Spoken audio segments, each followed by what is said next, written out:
Welcome, Dr. James Beckett, Sports Card Insights, the rambling episode. But thanks sponsors, Beckett Media, Beckett Grading, Beckett Authentication, ComC.com, Burbank Sports Cards, Mike Stadium Sports Cards, Heritage Auctions, Hugs and Scott Auctions, and Topps, Panini, and Upper Deck. Lots of tips out there for how to be a collector, dealer, investor, whatever, what you should buy, and that buying singles is better than buying packs. And I've said that's not necessarily true. There may be some repacks that are good buys, but people that are for sure making money in this hobby are people that are doing the repacks because they're buying at a discount. I always think it's good to buy collections or buy groups, buy in good bulk, not bad bulk. Here's the junk that somebody doesn't want. No, these are pretty good cards, but I'm getting a big discount because I'm buying a whole bunch of them. Then you repack them. So repacks and the other business model that is really working is breaks, because as long as you sell out your break at the right price, you're guaranteed to make money. And people get what they're supposed to get. And as long as it's on the up and up, that's great. And then if it is, and people enjoy your ambiance, then you get a following and you get more and more product. But buying singles, to me, is better than buying something that you don't know. On the other hand, I think both of them are important. Like I said, the way I hobby, don't really do auctions. I do a fixed price. So I'm going to know what my cost is going in. And I'm buying something that's a good deal right now, not something that might be a good deal in 6 months.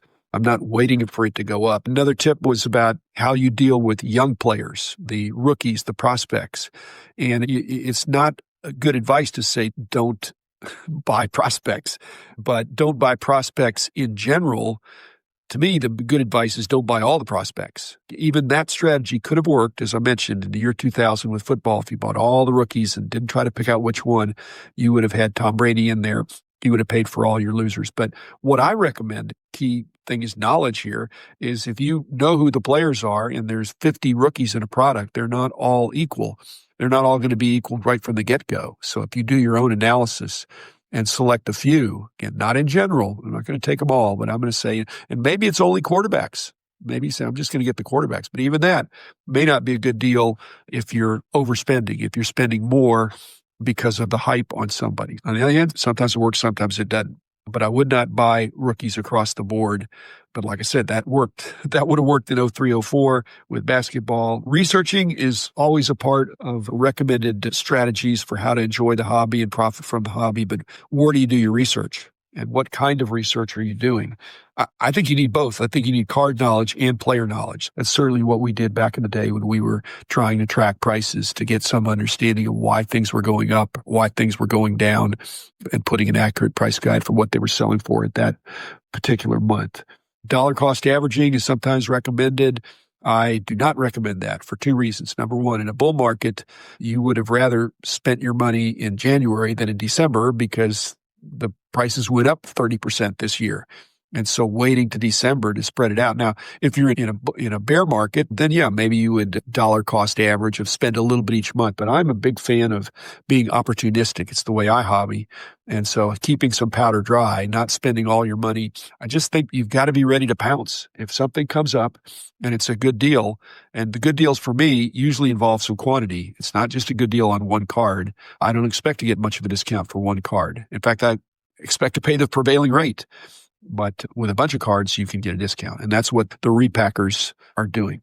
Another advice is if you have a card, if you wouldn't buy it at the price right now, then go ahead and sell it. I disagree with that. There's many reasons to hold on to a card. If you bought it, regardless of what you bought it, there's a sunk cost fallacy. Forget about what you paid for it. What it's worth now, would you rather have the money or would you rather have the card? And part of that is, do I think it's going to go up in the future? But a big part of it for me especially is just, do I enjoy having this card?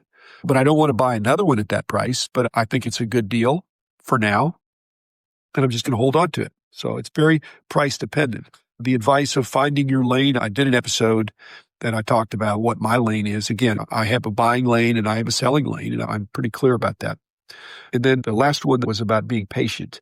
Just like the dollar cost averaging. Don't be patient. Be bold if it's a bear market. Waiting is not going to be helpful. Speaking of that, moving on to the topic of FOMO.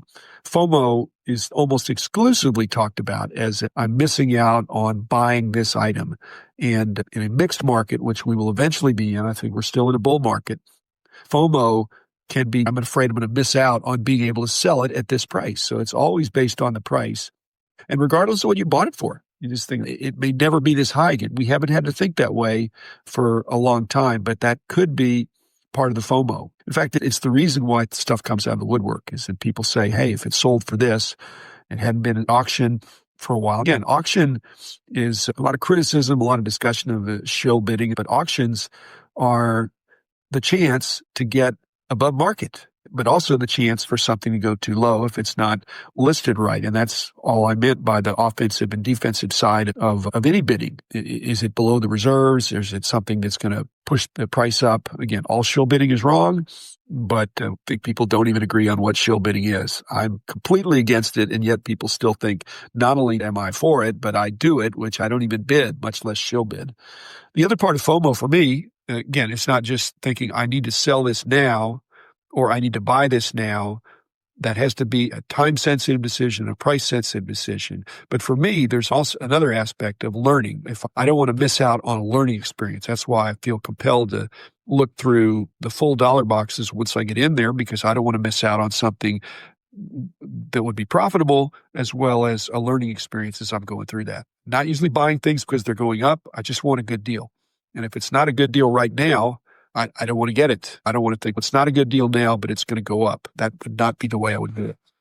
Again, you can see I'm really a function of what I did with the monthly price guides. That was a way for me and my company and my teammates to give an idea of this is what these cards specifically have sold for in the past month.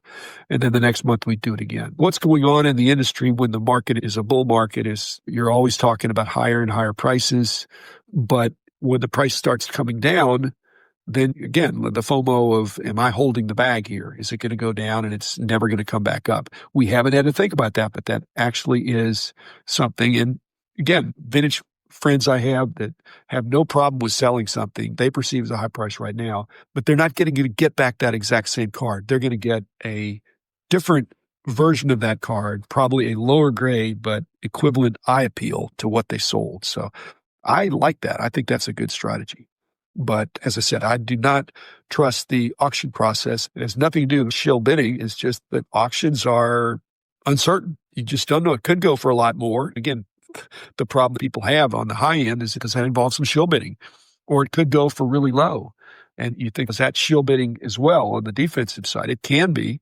It's not always. It's not shill bidding if you're buying something to own it. You're not trying to bid it up. Nothing artificial about it. You see the auction there. Now, if it's your best friend card, you may not even know that. Okay? But if you're bidding to win it, the essence of shill is about market manipulation and artificially raising something. In fact, along those lines, there's collusion out there. Market manipulation is being reduced to some basic understanding that does not include the fact that also in there is the collusion of you agreeing with your friend to not bid on something. In other words, I want to win this one. Don't bid me up. Okay, that is collusion. That's the opposite of shill bidding, but it's collusion, and it's frankly illegal according to most of the auction houses to agree not to bid so that your friend could get it, and then he'll do you a solid the next time. That's not right.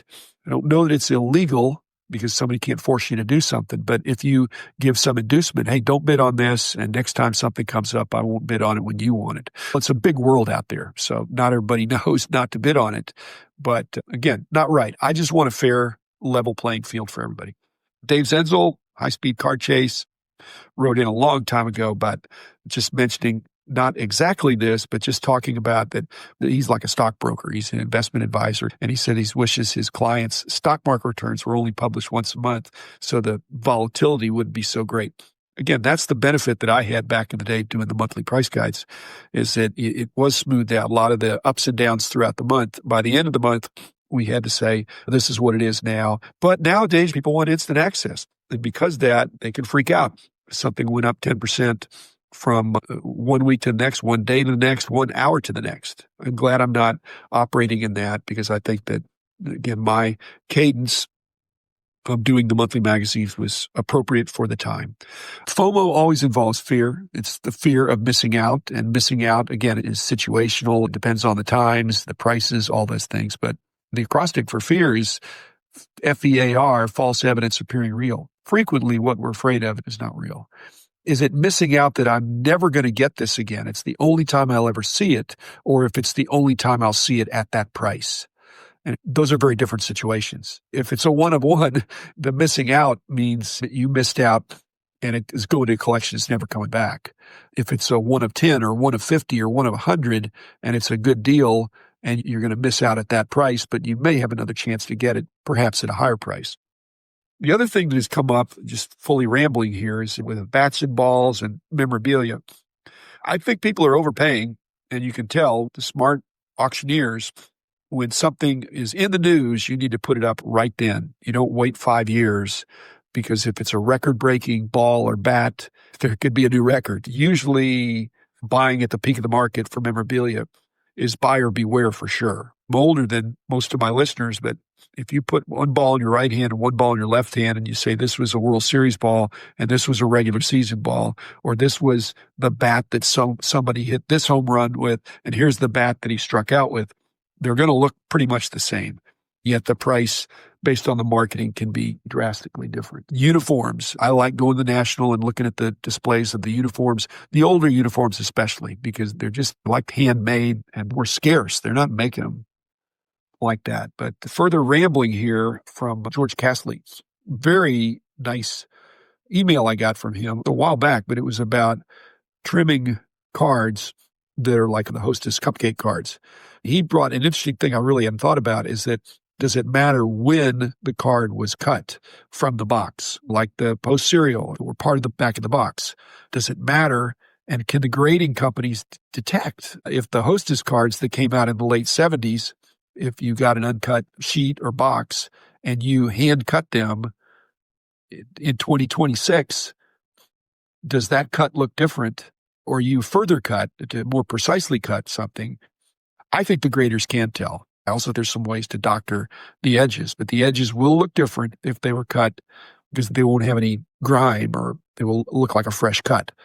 Now, the reason that's interesting is because there's people that want to blast PSA, and certainly Bill Mastro, for the original first card graded by PSA that was the Hannes Wagner card that got an 8. That was trimmed. Technically, I think it was hand cut. It was part of a larger row of cards. It wasn't an uncut complete sheet, but it was a row of cards, and I believe they were hand cut from the strip, and that was done recently at that time in the 80s, whatever, it probably was in the late 80s, early 90s. So it was not machine cut like the other ones were, but George, I don't know what to say. If it was hand cut at a later date, the hobby doesn't like that. They don't like that with the Wagner. There was a good friend of mine, Bill Henderson, that bought lots of postcards, football, and from the early 60s, baseball and football, and he'd buy big groups of them, and then he would get out his cutter and cut them more closely to the line. And then some of them would be gradable, but he'd buy mixed lots and even out the cutting. Again, they were intended to be cut by kids, but he brought that to it. So is there an ethical thing of doing it today as opposed to doing it back in the 60s? I think it's detectable. I think it's relatively benign. Certainly the amount of money involved with the Hannes Wagner card that was notably, I would say trimmed, because the trimming implies the size tolerances are not there. And that is not the case. If it doesn't measure fully of what the cards are, then that's a trimmed card. It's not just cut. It's not just altered. It's cut. But all cards are cut. And lastly, I just can see I'm going to need to do separate episodes about definitions. I've mentioned people do not agree on the definition of shill bidding, but Dutch auctions are another thing. There's different definitions of Dutch auctions. And so you've got to read not necessarily the fine print. You've got to say, what kind of a Dutch auction is this? And if it's the kind where the price you pay is the price you pay, that's very different. It's the price you pay for some Dutch auctions.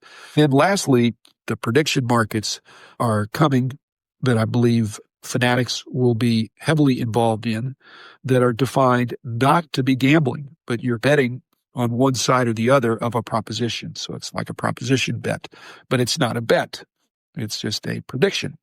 So by defining it not to be gambling, they're not going to need to be regulated. Yet, if that comes into the card market in any meaningful way, that's going to be a problem. Anyway, thanks for the ramblings. I'll be back again in a couple days, another episode. Thank you.